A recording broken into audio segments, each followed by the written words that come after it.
오늘 주신 하나님 말씀 우리 함께 보도록 하겠습니다. 마가복음 10장 말씀입니다. 마가복음 10장 36절부터 45절까지 말씀. 마가복음 10장 36절부터 45절까지 말씀 우리 함께 합독하겠습니다. 이르시되 너희에게 무엇을 하여 주기를 원하느냐 여짜오되 주의 영광 중에서 우리를 하나는 주의 우편에 하나는 좌편에 앉게 하여 주옵소서.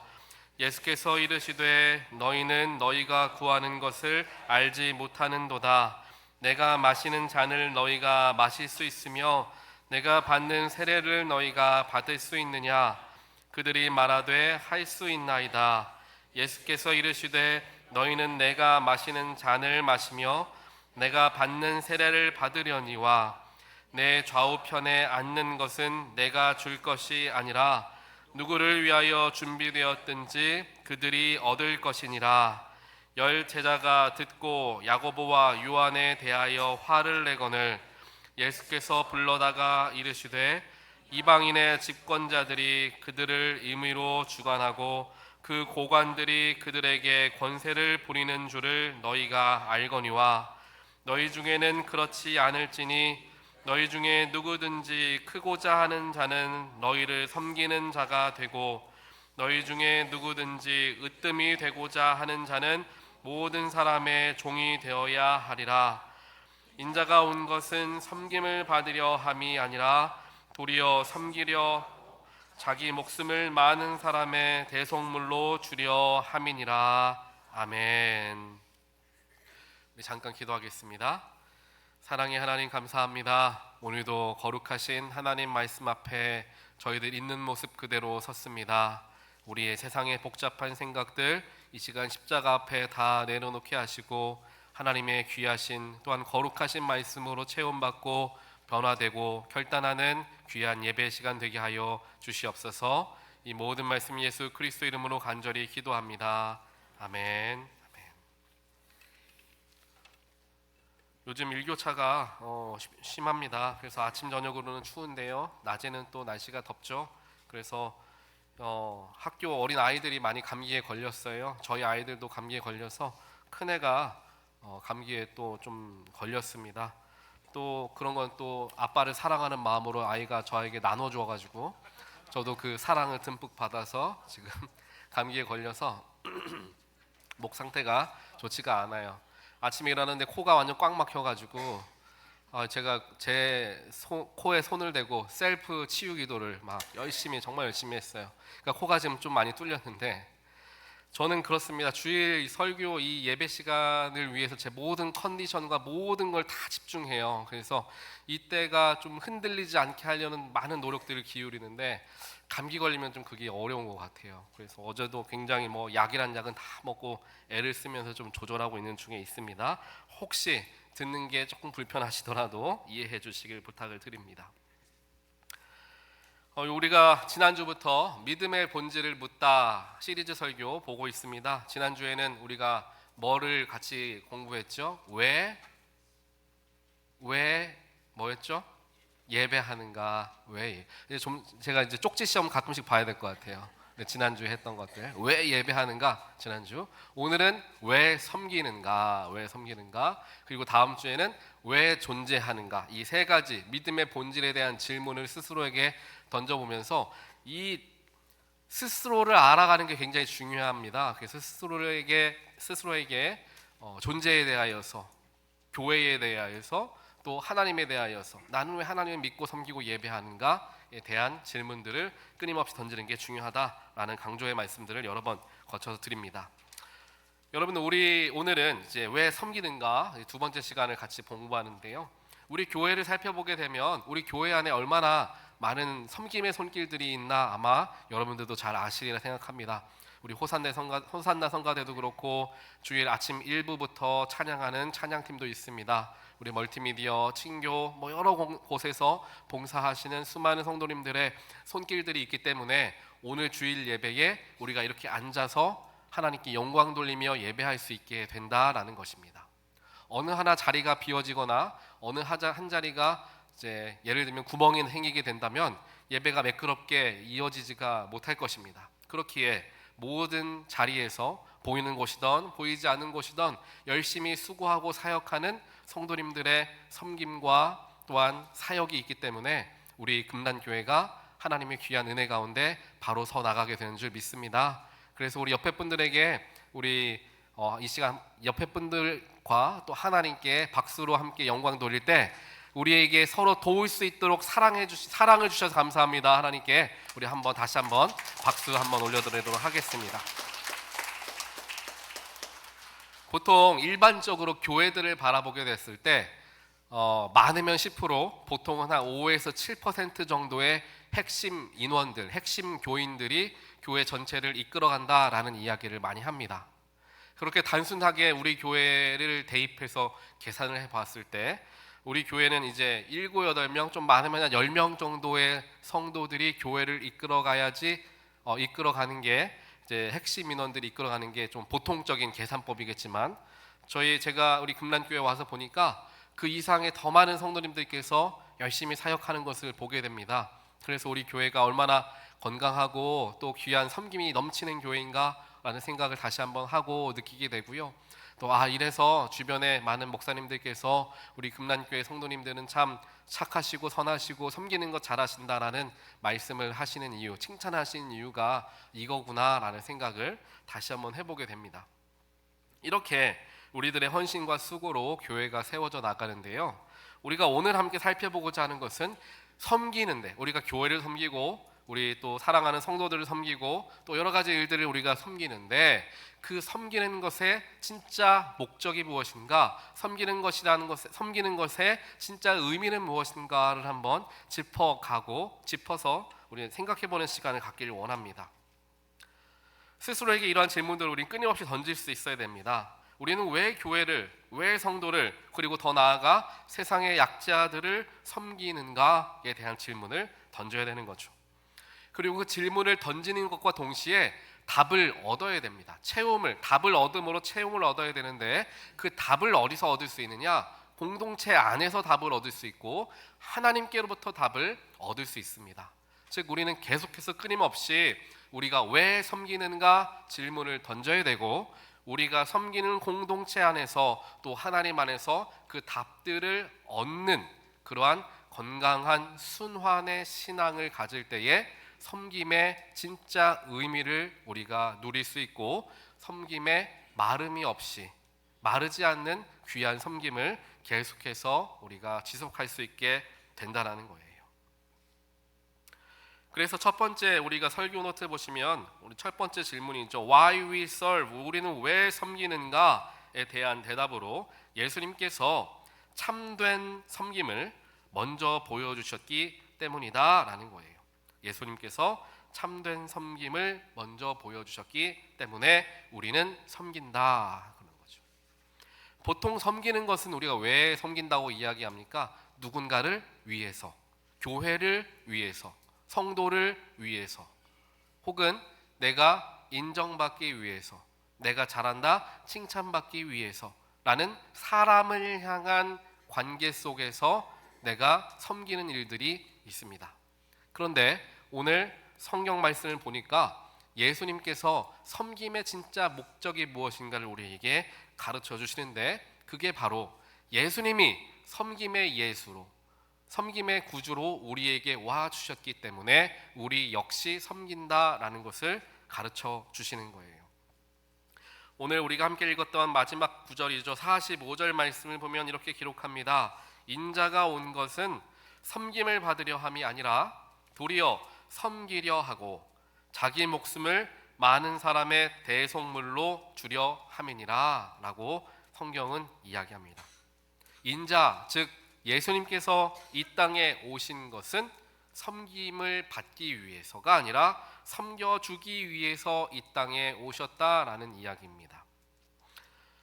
저는 어렸을 때 이런 생각 많이 했습니다. 예수님께서 이 땅에 오셨을 때 어떤 모습으로 오셨습니까?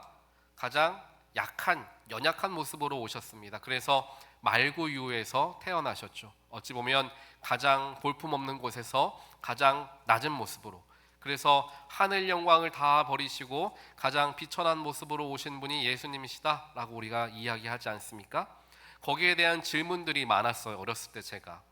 왜냐하면 만약에 예수님께서 본인이 선포하시고자 했던 그 복음이라는 것을 더 효과적으로 선포하기 위한 게 이 땅에 오신 목적이었다면, 우리는 보통 그렇게 생각하잖아요. 그게 목적이었다면 낮은 자리가 아니라 높은 자리로 오셨어야지 더 쉽게 복음을 전할 수 있지 않았을까? 왜 예수님은 그렇게 하지 않으셨을까라는 생각을 해보게 됐어요. 그도 그럴 것이, 우리가 초대 기독교의 역사를 보게 되면 물론 네로 황제 때부터 계속해서 초대 교회들이 핍박을 받고 그리스도인이라는 것을 숨기면서 카타콤에서 예배를 드려야만 했던 그러한 박해의 시대가 있었죠. 그런데 그 박해의 시대가 끝날 때가 있었어요. 그때가 언제냐면 바로 콘스탄티누스 1세 황제가 되기 이전이죠. 이제 기독교를 박해를 끝내고 이제 기독교가 로마의 공교회로, 국교로 삼아지게 되면서 교회가 이제 전면 앞으로, 이제 모든 사람들 앞으로 이제 노출되게 되고 많은 이제 전도와 또 교회 확장이 일어납니다.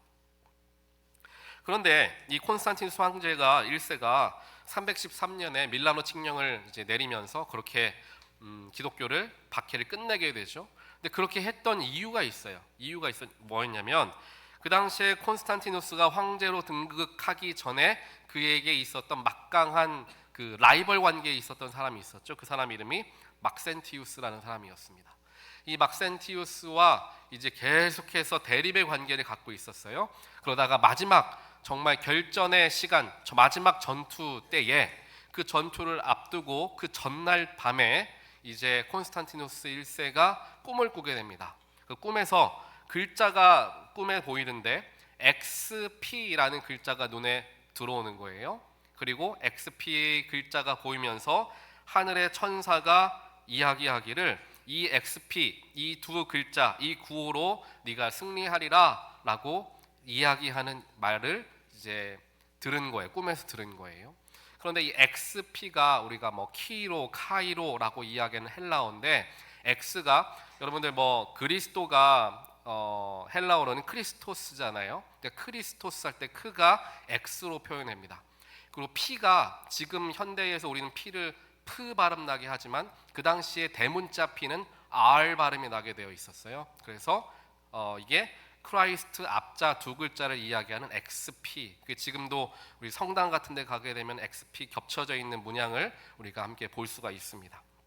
그 문양이 나타나게 되면서 이제 콘스탄티누스가 이 예수 그리스도, 즉 기독교에 대해서 생각해 보게 되었고 그 꿈대로 정말 그가 큰 승리를 이제 하게 됩니다. 그래서 그때부터 기독교를 이제 국교로 삼게 되면서 교회가 또 복음이 널리 전파되어지게 되는 거죠.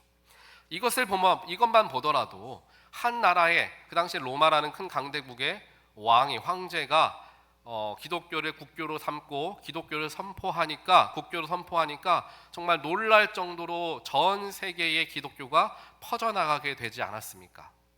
만약에 예수님께서도 그런 목적을 가지고 계셨다라고 한다면 그와 같이 콘스탄티누스 1세가 아니라 예수님이 직접 황제가 되셔서 나라를 다스리시며 기독교를 쉽게 전파하셨으면 전 세계에 훨씬 더 빠르고 쉽게 기독교의 복음이 선포되어지지 않았을까라는 그런 질문들이 저에게 있었던 거예요.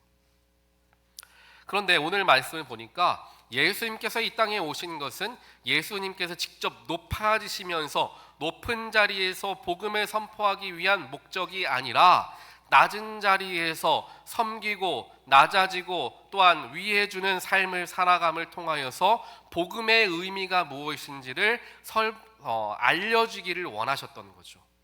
복음을 그냥 위에서 선포하는 것이 아니라 아래의 자리에서 복음을 직접 살아내시면서 진짜 복음의 의미가 무엇인가를 가르쳐 주기를 원하셨다라는 것입니다. 그렇다면 예수를 믿는 그리스도인들, 또 예수를 믿고 섬기는 교회의 공동체는 어떠한 마음을 가지고 세상을 살아가야 하느냐? 바로 예수님처럼 살아가면 된다는 거예요. 예수님은 어떻게 살아가셨습니까? 섬김을 받으러 온 것이 아니라 섬기러 왔다라는 거예요. 높아지기 위해서가 아니라 낮아짐으로써 이 땅에 오셨기 때문에 우리 그리스도인들이 또 우리 교회가 그러한 섬김의 모습, 낮아짐의 모습을 가졌을 때 진짜 교회의 향기가 난다라는 것입니다. 그런데 요즘 세상에서 기독교인들이 많이 손가락질 받고 질타받는 이유가 무엇입니까? 남들을 섬기지 못하고 겸손하게 낮아지지 못하며 교회 안에서는 섬기고 예배하는 것처럼 보여지지만 세상에 나왔을 때에는 때때로 세상 사람들보다 더 인격이 부족한 모습을 보이는 것을 보면서 더 높아지려고 더 이익을 추구하려는 모습들을 보면서 그 세상이 그리스도인들에 대해 손가락질하고 질타한다라는 것입니다. 교회이지만 그리스도인이지만 예수의 향기를, 예수의 흔적을 전혀 찾아볼 수 없는 현대의 교회들 속에서 많은 사람들이 지쳐가고 있다라는 거예요. 그러한 상황 속에서 예수님께서 오늘 말씀을 허락하여 주시는데 그 당시에 12명의 제자들 역시 우리와 똑같은 인간이었기 때문에 우리처럼 생각하고 있었던 것을 오늘 말씀을 통해 보게 됩니다. 오늘 말씀을 보니까 예수님의 제자들과 예수님께서 이제 대화를 나누시는 장면이 기록이 되고 있죠.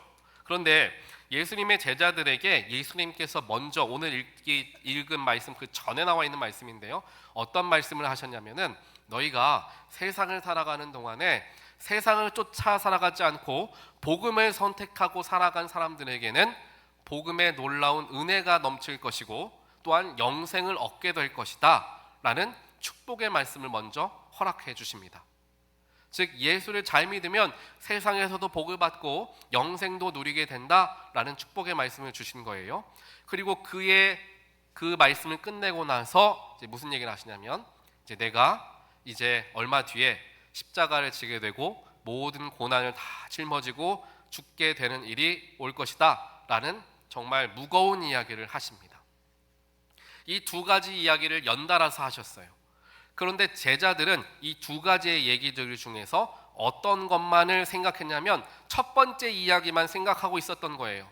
즉 예수를 위해 세상을 등지고 복음을 선택한 사람들에게는 세상의 복과 영생의 축복이 주어진다라는 것에 마음을 완전 빼앗겨서 그 뒤에 얘기하시는 십자가의 고난과 예수의 죽음에 대해서는 전혀 생각하지 못하고 자기가 받고 자기가 누릴 것만 생각하고 있었던 거죠. 그래서 그 뒤에 제자들이 무슨 얘기를 하느냐, 이제 예수님은 방금 전에 이제 내가 모든 고난을 다 지고 십자가를 지고 죽어야 된다라는 말씀을 하셨는데 제자들 중에서 특별하게 야고보와 요한이 예수님에게 이야기합니다. 예수님, 우리가 좀 무언가를 필요로 하는데 그것 좀 주십시오 라고 이야기해요. 그래서 예수님이 무엇이 필요하느냐 하니까 그 두 제자가 이야기하기를 주님, 저희가 주님의 오른편과 왼편에 앉게 해 주십시오. 주님의 가장 중요한 옆자리를 우리 둘이 차지하게 해 주십시오 라는 세상적인 욕심을 가지고 예수님께 요구를 합니다. 그런데 재밌는 게 그 요구를 듣고 예수님께서 그 뒤에 물론 말씀하시지만 다른 10명의 제자들이 화를 냅니다. 화를 내는데 어떻게 화를 내느냐, 너희들이 어떻게 지금 예수님이 얼마 뒤에 돌아가실 거라고 이야기하시는데 세상적인 축복을 붙들고 이야기할 수 있느냐, 그러면서 화를 냈던 게 아니라 야고보와 요한, 너희들만 그 자리를 차지하겠느냐, 우리도 그 자리에 좀 앉아봐야 되겠구나 라고 하면서 서로 싸우기 시작했던 거예요. 그 모습은 마치 어린아이들이 싸우는 것처럼 보여졌을 것입니다. 저희 아이들도 보면 가끔 그래요. 먹을 것을 앞에 두고 형한테 좀 더 주고 작은 애한테 좀 덜 주면은 작은 애가 서운해하고 화를 냅니다. 특별하게 큰 형아가 똑같이 카레를 주는데 작은 애가 고기를 좋아해요. 큰 형아의 그 그릇에 고기가 더 많이 들어있다고, 형 거에는 지금 5 있는데 제 거에는 4만 있다고 엄마에게 이제 뭐라고 하죠. 그걸 다 앉아서 세고 있는 거예요. 어린아이들이죠. 예수님이 보셨을 때 12명의 제자들이 지금 그러한 행동을 하고 있는 것입니다.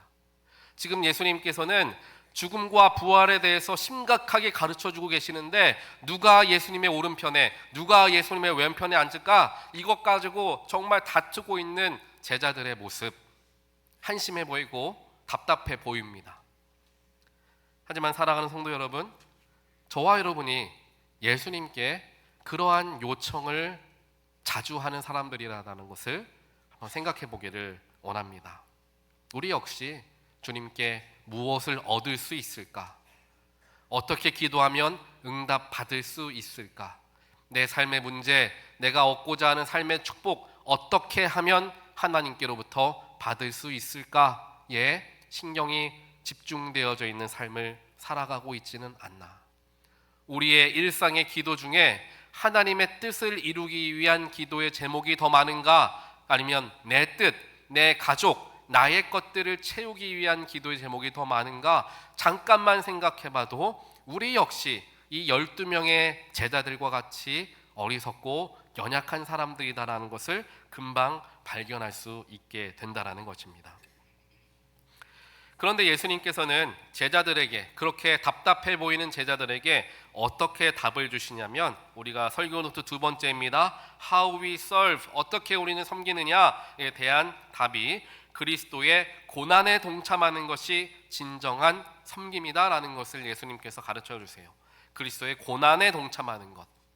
우리가 보통 섬긴다라고 생각했을 때에는 남에게 칭찬받는다, 내가 잘한다, 이런 것들이 담겨져 있잖아요. 그런데 예수님은 섬김의 여러 가지 모습들이 있는데, 참된 섬김, 정말 깊은 섬김은 고난으로부터 나오는 섬김이다 라는 걸 제자들에게 가르쳐 주시면서 저와 여러분들에게 동일하게 이야기하시는 겁니다. 세상 것을 얻기 위해서 아둥바둥하며 이야기하고 서로 목소리를 높이며 싸우고 있는 제자들에게 내가 너희에게 주고자 하는 것은 그게 아니다라는 걸 가르쳐 주는 거죠. 그리고 그것을 얻고 내가 너에게 주고자 하는 것들을 받아 누리기 위해서 너희들이 먼저 해야 하는 게 있는데, 그 자리가 바로 고난의 자리다라는 거예요. 오늘 말씀 39절을 보면 이렇게 기록합니다. 너희는 내가 마시는 잔을 마시며 내가 받는 세례를 받아야 된다 라고 이야기합니다. 여기에서 마시는 잔이라는 것은 그 당시에 고난 혹은 심판이라는 뜻을 가지고 있습니다. 그런 의미를 가지고 있죠. 그리고 세례라는 것은 물론 긍정적인 단어이지만 세례는 죽어야지 다시 살아나는 것이기 때문에 세례는 또한 죽음, 나의 자아의 죽음, 옛사람의 죽음을 의미합니다. 즉 잔과 세례를 내가 받았을 때 진짜 섬김이 무엇인지를 알게 되고 그리스도를 본받아 살아갈 수 있다는 걸 가르쳐 주시는데, 그 잔과 세례에 담겨져 있는 의미는 결국 고난이다라는 거죠. 여러분, 섬긴다라는 것은 굉장히 힘든 일입니다. 섬김이 쉽다라고 말하는 것은 조금 스스로를 숨기는 거일 수도 있어요. 물론 섬기는 것이 습관이 되고 좀 자연스러워지다 보면은 좀 편하게 나오는 게 사실이긴 합니다. 하지만 섬기는 사람 누구에게도 진짜 진심을 물어보면 섬김이 너무나 쉬워요 라고 말하는 사람은 아마 단 한 사람도 없을 거예요. 하나님을 섬기고 교회와 성도를 섬기는 것은 당연히 힘들고 어려운 일입니다. 아무리 은혜가 넘쳐도 힘든 건 어쩔 수 없는 사실이다라는 거죠. 그런데 오늘 말씀을 보면 이렇게 힘들지만 우리가 감내하며 하는 섬김이 진짜 섬김이다라고 예수님께서는 우리에게 가르쳐주고 계십니다. 그 말씀들 속에서 우리는 반드시 생각하고 있어야 되는 게 있다는 거예요. 그건 무엇이냐? 힘들고 어렵고 내가 비록 그것을 감당하기 어렵지만 예수님께서 나에게 보여주신 십자가의 헌신, 십자가의 섬김을 내가 기억하며 예수님께 갚아낸다라는 마음으로 타인을 섬기고 교회를 섬기고 더 나아가 원수까지 섬길 수 있을 때 그 섬김이 진짜 참된 섬김이다라는 것을 예수님은 저와 여러분들에게 가르쳐주고 있다라는 거예요. 진정한 섬김은 편안함에서 나오는 것이 아니라 희생과 각 때로는 헌신의 대가를 치르는 순종함에서 나오는 것입니다. 예수님을 따른다라는 것은 그 십자가의 길에 동참하는 것이죠. 상처 속에서도 사랑하고 불공평함 속에서도 용서할 줄 아는 게 바로 십자가의 길이기 때문입니다. 헨리 나우엔, 우리가 잘 아시는 헨리 나우엔이 이런 이야기를 했습니다. 교회라는 것은 상처받은 사람들이 서로를 치유하는 공동체라고 이야기합니다. 우리는 보통 상처받은 사람을 누가 치유합니까? 상처가 없거나 건강한 사람이 치유한다라고 생각합니다. 그런데 교회는 그런 것이 아니라는 거예요. 교회는 서로가 상처받았지만 상처받은 사람이 다른 또 상처받은 사람을 치유해 주는 공동체가 교회다라는 것을 헨리 나우엔이 이야기한다는 것입니다. 사실 이 세상에 상처 없는 교회는 없을 거예요. 더 나아가서 상처 없는 성도도 없습니다.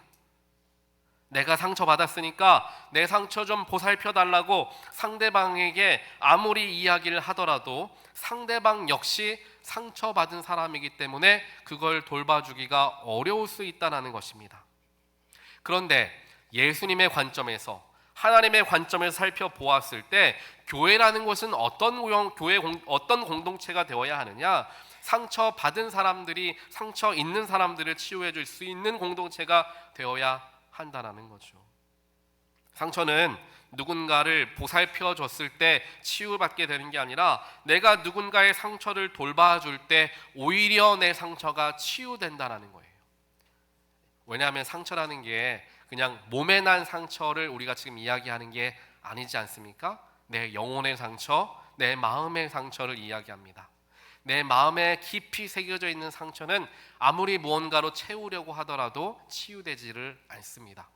하지만 반대로 내가 비록 이러한 상처를 가지고 있지만 다른 상처를 입은 사람들을 내가 섬겨주고 그들을 치유하려 애를 쓰고 도울 때에 나에게 있는 상처까지도 함께 정화되어지고 치유되어지는 것을 경험하게 되는데, 그게 진짜 내 영혼의 상처를 치유할 수 있는 어찌 보면 유일한 방법이 된다는 것을 우리는 잘 알지 못합니다. 그래서 자꾸만 내 아픔 좀 봐주세요, 내가 여기가 이렇게 아파요 라고 하면서 다른 사람들에게 이야기하고 치유를 받으려고만 하는 모습을 우리가 보이는 거죠. 때때로 하나님께서는 저와 여러분들에게 이와 같은 도전을 허락해 주십니다. 비록 그 길이 어려운 길이다 할지라도, 비록 그 길이 힘든 일이다 할지라도 그것을 통하여 내가 정결해지고 그것을 통하여 내가 회복되어질 것을 아시기 때문에 때로는 그 도전의 자리로 우리를 넣어주신다는 거예요. 저 역시도 예전에 전도사 사역을 하고 있을 때 한 교회에서, 그 교회가 이제 제가 지내던 곳에서 참 멀리 떨어져 있었던 곳이기 때문에 왔다 갔다 매일같이 하기가 어려웠습니다. 그런데 6주간 이제 서머스쿨, 여름 동안에 여름 학교 하잖아요. 서머스쿨을 그 교회에서 하는데 아침부터 교회에 나와서 사역을 해야 됐기 때문에 6주간 교회에서 이제 숙식을 하면서 교회 사역을 해야만 했습니다. 아무래도 뭐 일정도 바쁘고 잠을 자고 뭐 이런 모든 것들이 불편하다 보니까 6주의 시간이 그리 쉬운 시간만은 아니었습니다. 그러다가 마지막 6주 마지막쯤 되니까 몸에 이제 벌써 이제 문제가 생기기 시작하면서 이제 더 이상 뭐 일을 감당하기가 어려운 거예요. 그런데 하나님의 은혜로 끝까지 마지막 날까지 잘 마무리를 하게 됐습니다. 그런데 역시나 몸이 문제가 생기기 시작하니까 몸살이 오고 도무지 몸을 움직일 수 없을 정도로 깊은 감기에 걸리고 말았습니다. 그렇게 끙끙거리면서 밤에 교회에서 잠을 자고 다음날 출발하려고 마지막 날 밤에 잠을 잤어요. 자려고 하고 있었어요. 근데 그날 저녁에 전화가 한 통화가 밤 늦게 한 10시 넘어서 전화가 오는 거예요. 전화를 받았더니 이 서머스쿨 전체를 주관하던 그 전도사님의 전화였습니다. 전도사님이 저에게 급하게 전화를 하는 거예요.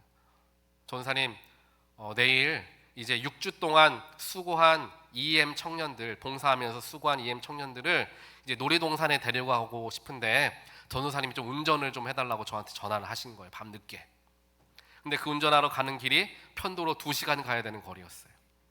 저는 6주간 고생하다가 이제 막 끝났는데 몸에 문제까지 생겨가지고 감기 몸살에 혼자 그냥 끙끙거리고 앓고 있는데 그 전도사님의 목소리가 옆에 없었으니까 참 다행이죠. 옆에 있으면 제가 뭐라고 할 정도로 굉장히 마음이 제가 불편하더라고요. 화가 막 올라오는 거예요. 마음 같아서는 정말 다 집어 던지고 뛰쳐나가고 싶은 마음이 여기까지 올라왔습니다.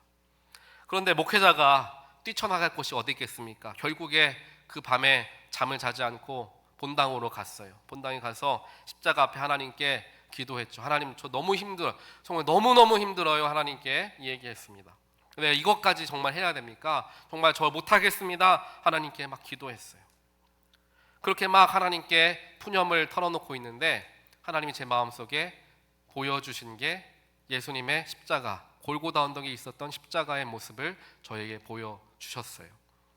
그러면서 그 예수님께서는 나를 위하여 그 모진 고통을 다 감내하시면서도 그 길을 걸어가시며 순종했는데 나는 감기 몸살 하나 걸렸다고 하나님 말씀에 순종하지 못하는구나 라는 생각이 들면서 그래, 내가 다시 한번 힘을 내야 되겠다 생각하며 다음날 일어나서 타이레놀을 3알을 입에 털어놓고 이제 운전을 하며 그 마지막 봉사까지 마치게 됐습니다.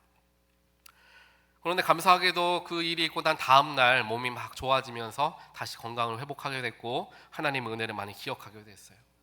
이와 같이 때때로 교회 일과 하나님의 일을 섬긴다는 게 나에게 부담이 되고 어려운 일로 찾아올 수도 있고 이제 다 그냥 내려놓고 이제 좀 그만하고 싶다라는 생각이 들 때가 온다라는 거예요. 그때에 하나님께서는 우리 마음 가운데 누구를 보여주십니까? 예수를 보여주시는 거예요. 십자가를 보여주시는 것입니다. 그를 통하여 예수의 그 길을 내가 조금이나마 동참하며 그 길을 따라가야 되지 않겠느냐, 하나님께서 우리에게 다시금 한번 도전을 주시며 우리에게 힘을 주신다는 거예요. 그렇다면 마지막으로 우리가 섬기게 되었을 때 우리의 삶에는 어떠한 일이 일어나는가? What happens when we serve?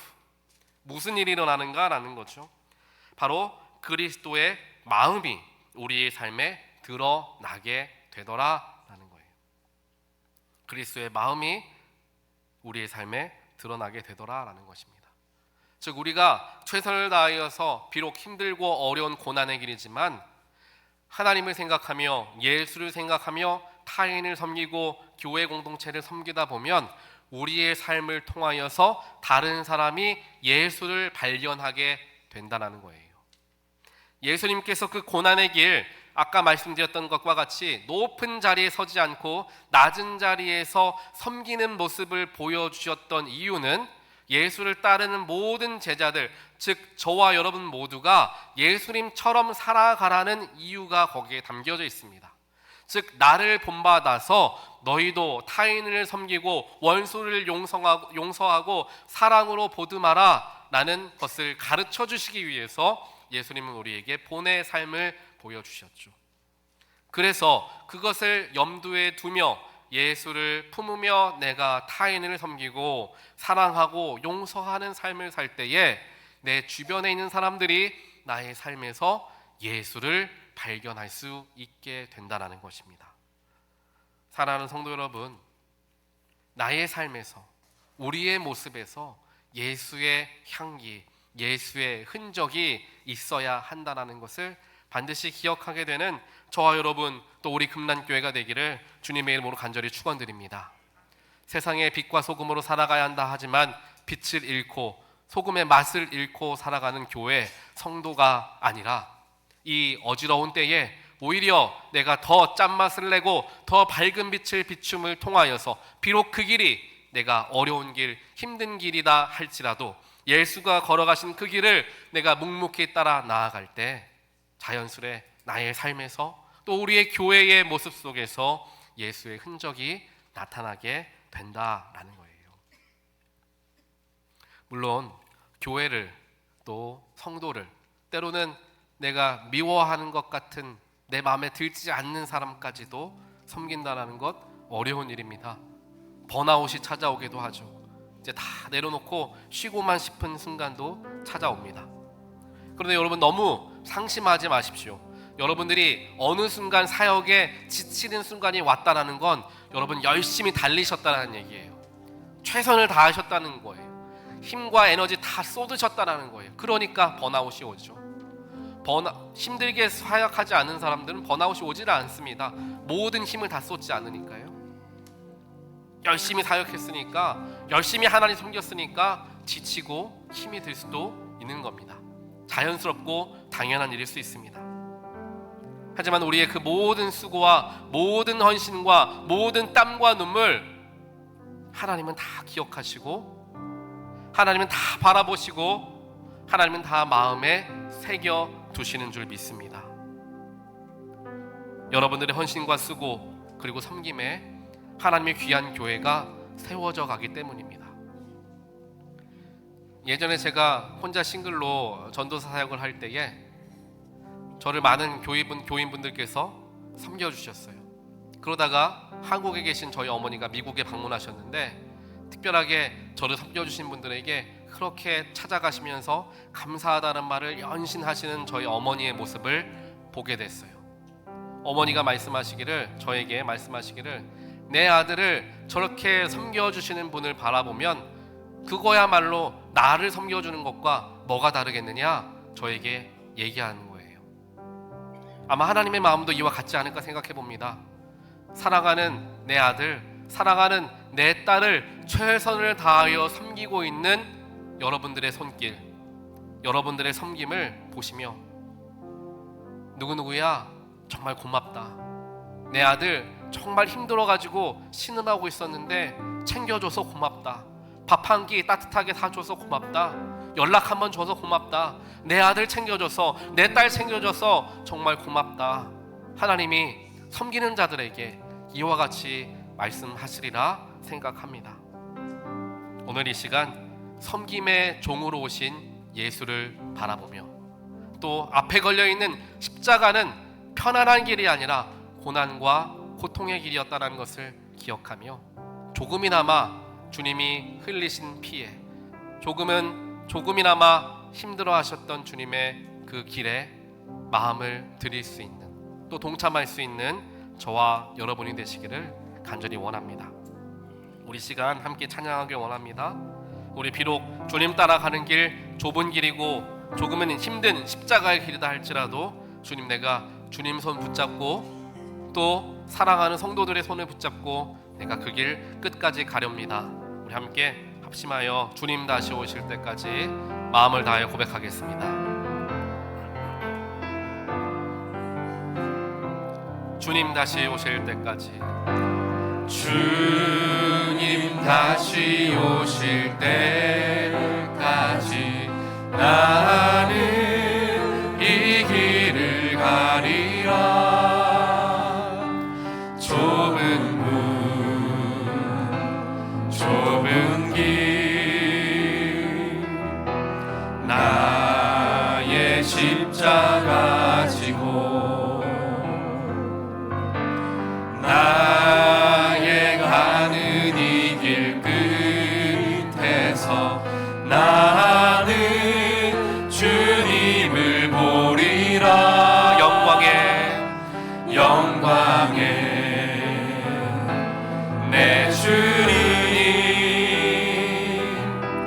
나를 맞아주시니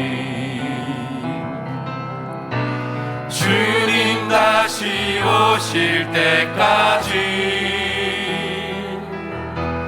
나는 일어나 달려가리라. 주의 영광 온 땅 덮을 때 나는 일어나 노래하리. 내 사모하는 주님 온 세상 구주시라. 내 사모하는 주님 영광의 왕이시라. 주님 다시 오실 때까지, 주님 다시 오실 때까지 나는 일어나 달려가리라. 주의 영광 온 땅 덮을 때 나는 일어나 노래. 우리 마음을 다해 고백합니다. 내 사모하는 주님, 내 사모하는 주님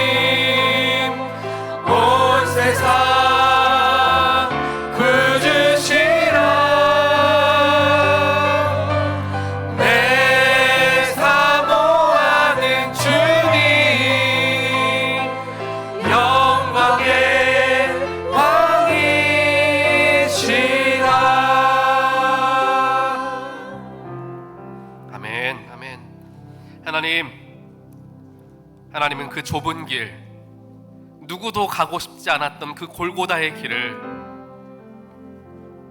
순종함으로, 낮아짐으로, 겸손함으로 걸어가셨는데, 저희들은 그와는 정반대로 높아지려고만 하고 받기만 하려고 하고 채워 넣으려고만 하는 이기적인 삶을 살아갔던 우리들의 모습을 오늘 십자가를 통하여 낱낱이 조명하여 주시니 부끄러움에 머리를 숙입니다.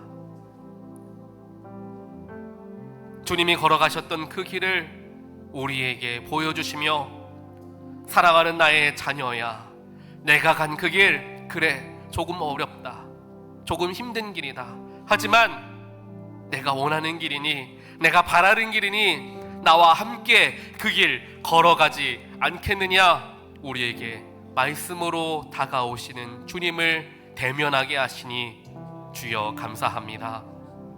비록 우리가 부족하고 연약하여도, 큰 힘이 되지 못한다 하더라도 주님 걸어가신 그 길을 내가 주님 손 붙잡고 함께 나아가 보려 합니다. 오늘 한 이 결단 흔들리지 않도록 성령으로 저희들을 붙들어 주시고, 주님이 가신 그 길 힘들 때마다 주님의 십자가를 기억하며, 남들 비록 피하고 싶은 자리다 할지라도 나라도 그 자리를 채워넘을 통하여 주님의 향기를, 주님의 빛을, 주님의 임재하심을 드러내는 우리 모두가 되게 하여 주시옵소서. 이 모든 말씀 예수 그리스도 이름으로 간절히 기도합니다. 아멘. 우리 다 함께 자리에서 일어나셔서 우리 봉헌하는 시간 갖겠습니다. 나의 보아드리니 주여 받아 주셔서 하늘나라 위하여 주 뜻대로 쓰소서. 아멘.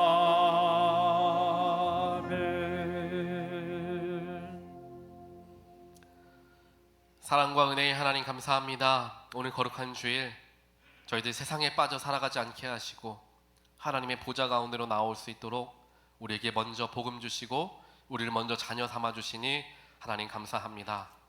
주님 앞에 나올 수 있는 그 이 모든 것도 하나님의 은혜인 줄 알고 감사할 줄 아는 우리 모두가 되게 하여 주시옵소서. 그 감사한 마음을 담아 이 시간 하나님께 또한 봉헌에 올려드립니다. 우리의 마음을, 우리의 중심을, 또한 우리의 정성을 주께 올려드리오니 이 봉헌 속에 담겨져 있는 우리의 기도의 제목과 우리의 감사와 우리의 눈물을 주님께서 받으시고 하나님의 선하신 뜻 가운데 응답하여 주시기를 간절히 소원합니다.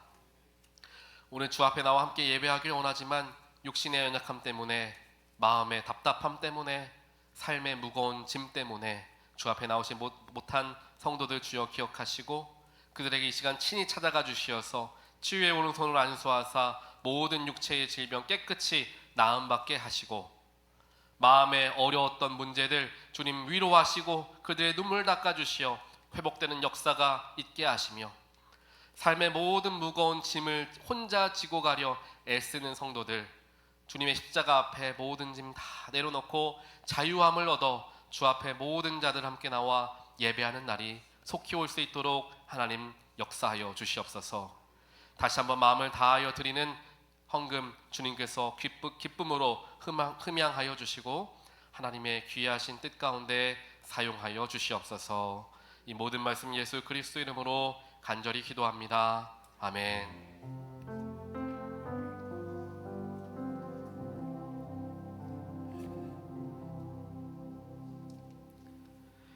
이제는 죽기까지 나를 사랑하사 십자가의 희생을 통하여 우리에게 구원의 길을 허락하여 주신 예수 그리스도의 무한하신 사랑하심과 세상 모든 만물을 창조하시고 독생자 예수를 희생시키시면서까지 우리를 향한 그분의 사랑을 확증하여 주신 하나님 아버지의 놀라우신 은혜와 지금도 나와 함께 하시며 올바른 길로 인도하시고 어려운 중에 큰 위로 되시는 성령 하나님의 감화, 감동, 교통하심이 오늘 예배를 통하여 결국 섬기는 것은 나를 먼저 섬겨주신 예수를 향한 감사의 표현임을 다시 한번 깨우치고 돌아가는 하나님의 귀한 백성들 머리머리 위에, 그들의 자녀와 일터와 또한 일상 위에 지금부터 영원까지 함께 하시기를 간절히 축원하옵나이다. 아멘.